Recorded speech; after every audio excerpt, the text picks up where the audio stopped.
I'm Michelle McHugh. I'm the food director of Mind Food, and I'm here today in Central Hawke's Bay with Hannah Mara, and she's going to talk to us about tell us about some of her favourite lamb recipes. Now, is this lamb that you've farmed on your property? Yes, this is lamb that we've farmed on our property, so we can give you the whole rundown as to what it is and where it came from if you like. It's about 5.5 months it's been on the property for. Yep. It was born here.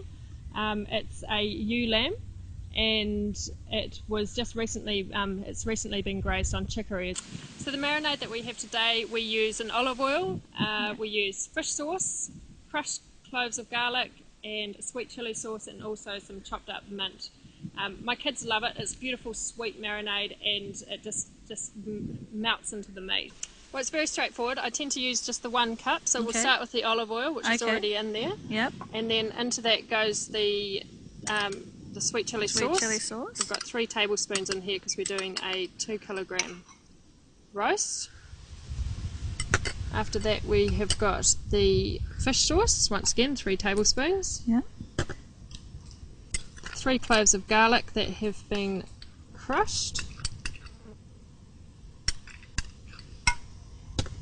And then the 2 to 3 tablespoons of mint. So we just stir all that together, and then we need to season it as well with salt and pepper. So the meat has been out of the fridge, and it has been brought back up to room temperature. Okay. Now this is a fairly sizable roast that we're going to be cooking today. Yeah. It's a 2 kilogram leg roast. It's been boned out, and it's off the farm, so it's home kill. Okay. Yeah. So for the consumers, what do they look for in store? What would they be buying to use as a substitute for this? Well, Silver Fern Farms provide a really lovely lamb leg roast. It's smaller in size, so it's more convenient to a midweek meal. It's a lot quicker to cook and prepare. They've also taken some of the fat off. It's, I think, 97% fat free. So you certainly adapt your marinade to suit. Well, let's get it on. So what I'm going to do here is just give it a really good mix up, and then we literally just pour it on over the roast. So we're marinating this for at least half an hour? At least half an hour. So the beauty about this is that you can actually do it overnight as well. Okay, so what happens now?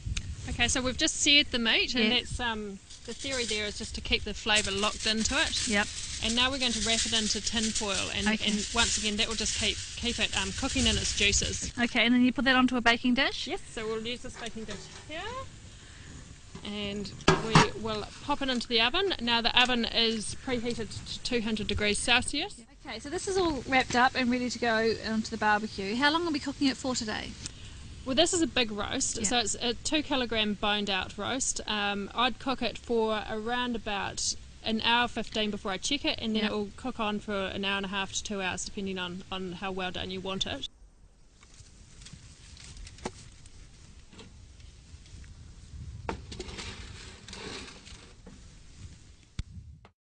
So first thing we're going to do is we've toasted the nuts and make the dressing now, is that right? Yeah, so the dressing just is olive oil, half a cup of olive oil, and then into that goes the balsamic vinegar and a little bit of brown sugar and some salt and pepper.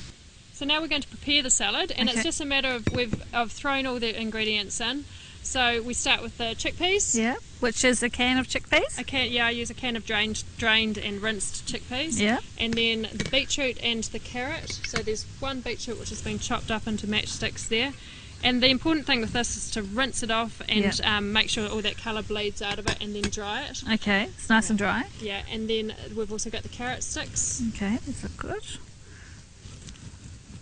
There's certainly a bit of crunch going on. Yeah, there is. So adding to that crunch, we've got the celery as well. Yeah. Okay. And the spring onions.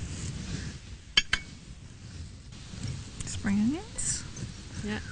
And then as far as the, we've got parsley, half a cup of parsley which can go in.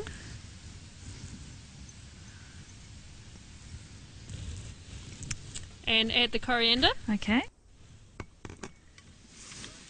And if you're wanting this recipe for Hannah's chickpea salad, go to mindfood.com. Okay, Hannah, so what's our second recipe today? Our second recipe is lamb medallions. Really Yep. quick and easy. It's a great midweek option. It's pan fried and it will be served with a cranberry jus. Oh, sounds fantastic. So Silverfern Farms have already packaged this up for us, the lamb medallions. This will serve 3. So you're going to put the olive oil onto the meat. Okay. Yep. And we're just going to cover the meat with that oil. And we're also going to put some salt and pepper on it as well. And then, Michelle, if you'd like to just turn it around just to make sure that the meat is nicely coated. Okay. So really simple. It is. Quick and easy. Yeah. Okay, so our pan's nice and hot here on the barbecue. Now they're really quick and simple. So it's 2 to 3 minutes either side. What you'll notice is that when it hits the pan, it'll give off this beautiful sizzle. Yeah. And then you'll also notice that the meat will actually puff up as it's cooking, so it will increase in size as well. So once it gets on the plate, it'll be nice and have a beautiful volume there.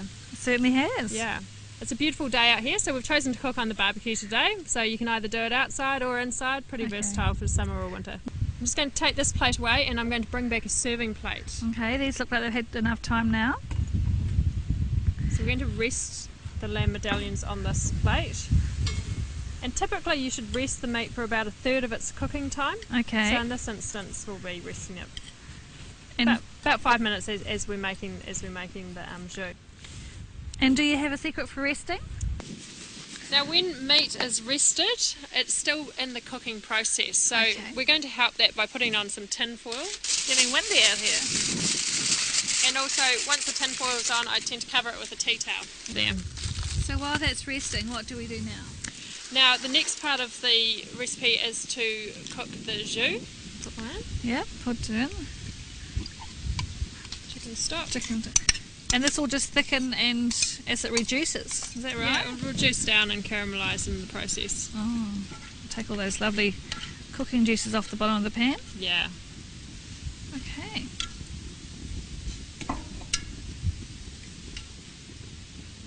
We'll leave that to do its thing.